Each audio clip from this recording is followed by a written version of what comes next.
Welcome to Heart to Heart. We're talking about games, movies, animes, young and old, and today we're talking about the anime movie Overlord, The Sacred Kingdom. There's construction going on outside. Oh, he just stopped. Okay, dude's reversing, it's just the beeping for the reverse is going for so long. It's driving me crazy. But I must record. I must speak on Overlord.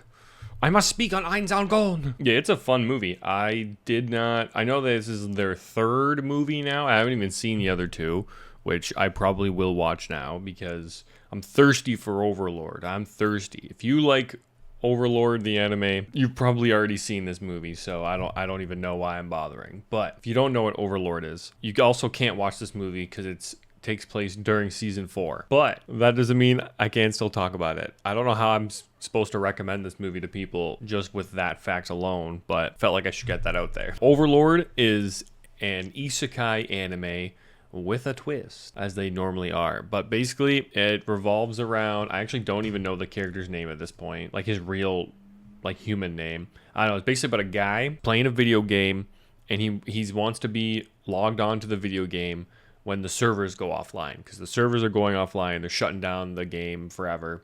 It's like a VR game, it's like, think of like Sword Art Online, you're put on the helmet on, you're in the game. So he's in the game, and in the game, he is part of the big villain group. Basically, he's the big bad villain essentially in the game, or at least he plays a big villain.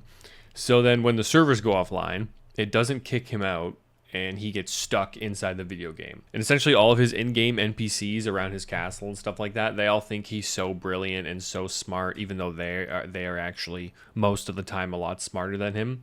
And then the rest of the show for the 4 seasons basically consists of him going full villain. I love it so much because it is like he's playing a video game, especially in season 1, where he's like, wait, hold on a second. I must cast some spells. Plus 10 buff attack. Plus 10 defense.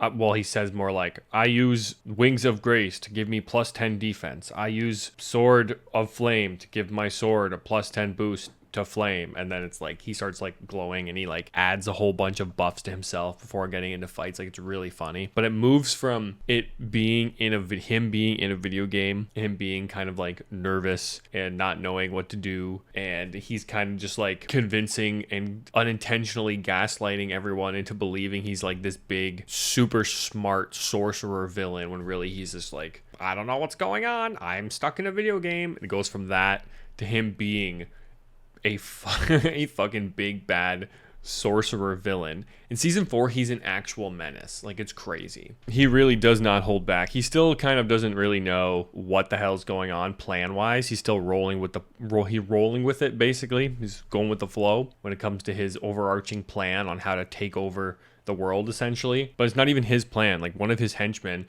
comes up with the idea to take over the world, but his henchman is like, but this was all your idea, and everything that you've done has made me think of this, so really you're the one who thought of this. Like, that type of shit. It definitely has like some good comedic parts about it with that, where they're like so in love with him and so over the top with him, and he's like, guys, I have no idea what the fuck I'm doing. But he doesn't say that because he's got to be a powerful king. So in this movie that takes place, so the funniest parts about this movie are like the things about it on the outside. There are obviously funny parts in the specific movie, but this movie takes place in like the middle of season 4. It's right before episode 8 and after episode 7, and they kind of allude to it very smallly. I'm looking on Reddit. The conversation about this movie on Reddit is awesome. I love it. I love the conversation that's going on about it, because it's still going on up to like 2 months ago. So where is...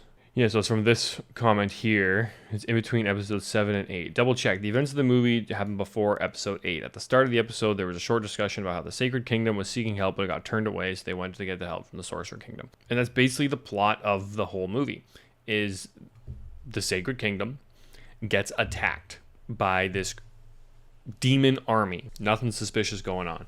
So they get attacked by this demon army, right?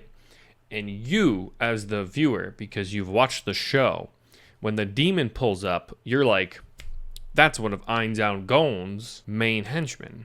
You know that as the viewer.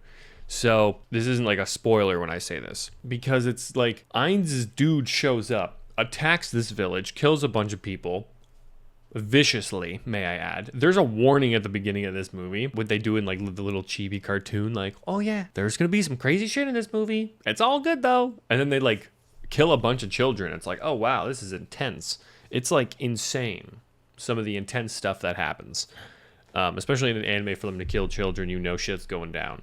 So, yeah. So this demon shows up, attacks this castle, this kingdom, sorry. So they go to the strongest dude they can, the sorcerer king, Ains Gon. So they go to his kingdom, and now the whole purpose is that he's going to help them. But they don't know that the demon and the sorcerer king are working together, so that when they fight, the whole reason is Ains is going to be like, yeah, so I'll fight this big bad guy for you, but you're going to join my kingdom. I'll basically be your new king. And they're like, nah, we have a queen. We're not going to do that, whatever. So he's like, that's fine. I'm going to help you anyways. He goes and he helps them. And they think, oh, we'll give him one of our companions. We'll give him one of our scouts. Keep an eye on him, but butter him up a lot, butter him up, make him feel good, make him enjoy his time here so that he definitely helps us out. Really, it's a win-win. Doesn't matter if he beats this demon or if he doesn't, because they're both a menace to society, so it doesn't even matter who wins. And God, it goes the other way around. He ends up showering and buttering up this girl, gives her all this good armor and this bow and all this stuff. And then she ends up becoming this crazy devout follower of his. And just starts a cult. It's so fucking funny. And what I'm reading on Reddit is like that it was a little bit rushed. If you're reading just the manga, apparently according to reading the manga to actually watching the movie, they rushed a little bit of that, and they could have done like a whole season of this girl and her being the main character and how he gaslights her the whole time. And it sounds terrible because I'm saying he's gaslighting her, of course, but it's so funny. It's just so funny how, because they're video game characters, you kind of have to remember. So it's like, he will just do things and they think he's so awesome. And he doesn't do everything on purpose. With her, he's doing everything pretty intentionally, because he's like, I may not be able to take over this kingdom, but I can take over it internally. We can start with that, which eventually just happened. It's so funny. I love that part. And he gives her this weapon that has a rune on it. So like literally a rune is like, you can equip runes on it. And every villain she comes up against to fight, every monster is like, they're all in on it, by the way. Everyone's in on it. That's the best part. And this poor fucking kingdom has no idea, except for one person. No one listens to her. And everyone else is fucking in on it. And they're like, oh, does that bow have a rune on it? Oh no, that's like the only thing I could be defeated by. Oh my God, how did you get that? You got to spend all of your money buying a lot of those weapons, because wow, that's the only thing that I can get defeated by, guys, is that, hey everyone, I can only be defeated by that one weapon that she has. It's kind of crazy, isn't it? You guys should go and find out how she got all those weapons and buy everything off of that guy. Like, it's so funny because Ains has a deal with like the giants, and they make weapons and they make them with this really rare rune. So he's like, perfect, I'll give it to her, and then she'll tell everyone she has this cool rune, and then they'll want to buy it off of her, and they'll want to come to me and buy it, and then I'll be able to have my little side business. So like throughout the movie, he kind of just drops that in there, and it's so funny because he'll be like, yes, this is a very serious moment. Did anyone inquire about that bow I gave you and maybe how it's super cool? Did they want one, perhaps? I could hook them up. Like, it's so funny, this guy's priorities. And like, I feel like I'm a little all over the place now because I'm just talking about the movie in general because it's so funny. In a way, it's like hard to spoil this movie because you just know how it's going to be right off the bat. You're like, oh yeah, he's just going to gaslight the fuck out of them. And he does, and it's so funny. You're like, hey, he just keeps getting away with it. And he's the main character, and you get some of his...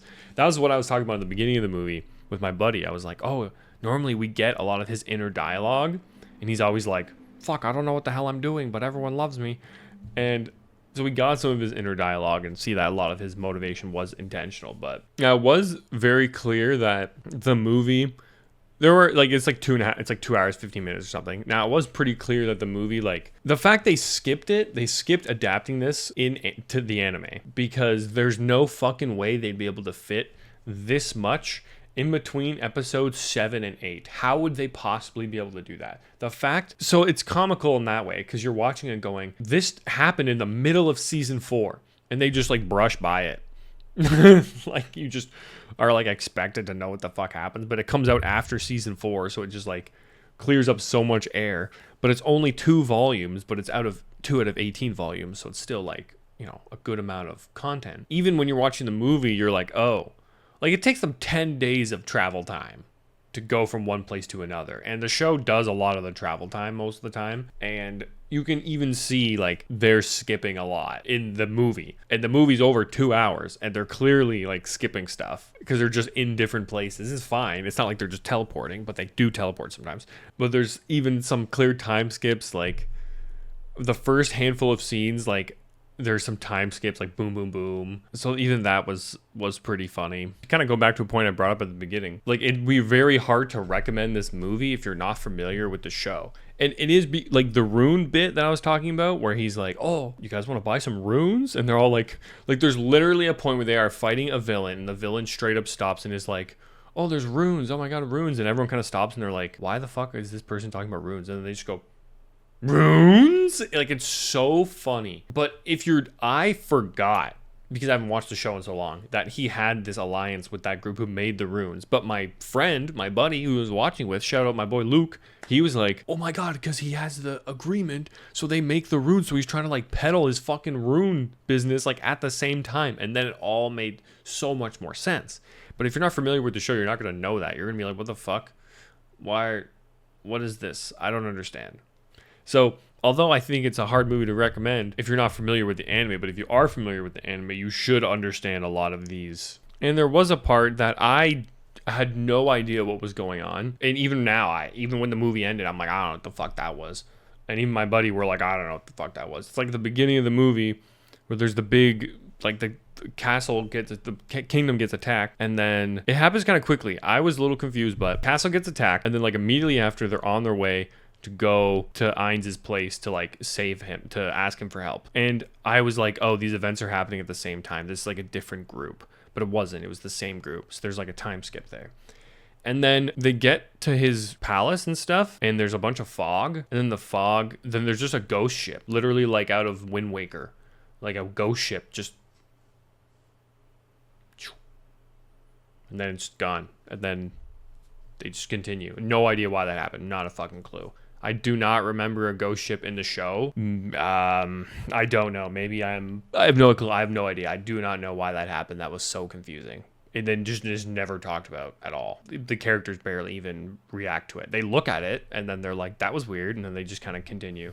I guess my whole thing with anime movies in the end is that they always just feel like a bunch of episodes pushed together, more or less. Like the ending of this movie feels very proper, where it's like, oh, this is like the end of an episode, but the whole movie it just feels like a movie. Like I really liked this movie. I thought it was really good. It was really enjoyable. Obviously it's not perfect, like I have my gripes with it. I want to watch the other Overlord movies now to kind of see how it holds up, but for someone like me, like Overlord is like one of my favorite. That's kind of why I'm talking about it so much right now, because I don't think I've talked about it on my channel at all, and like I love Overlord. It's so fun. It's just a fresh take, I feel like, on the isekai stuff, where he's the villain, but he's not like this bloodthirsty villain. Like, he barely knows what he's doing. So you're still rooting for him, but then you still like, he does a couple things and you're like, oh yeah, he's the villain. That was insane. That was really crazy. You did some crazy shit there. And the animation's phenomenal.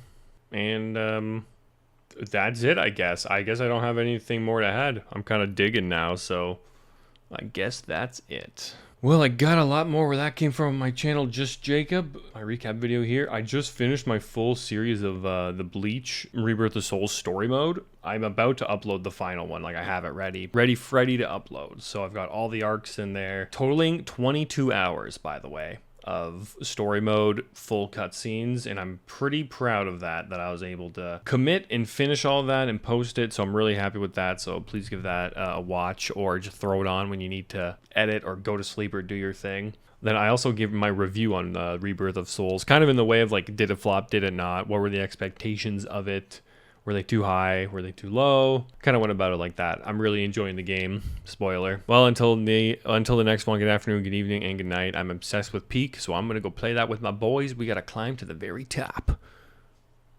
Yep, okay. See you later. Bye-bye.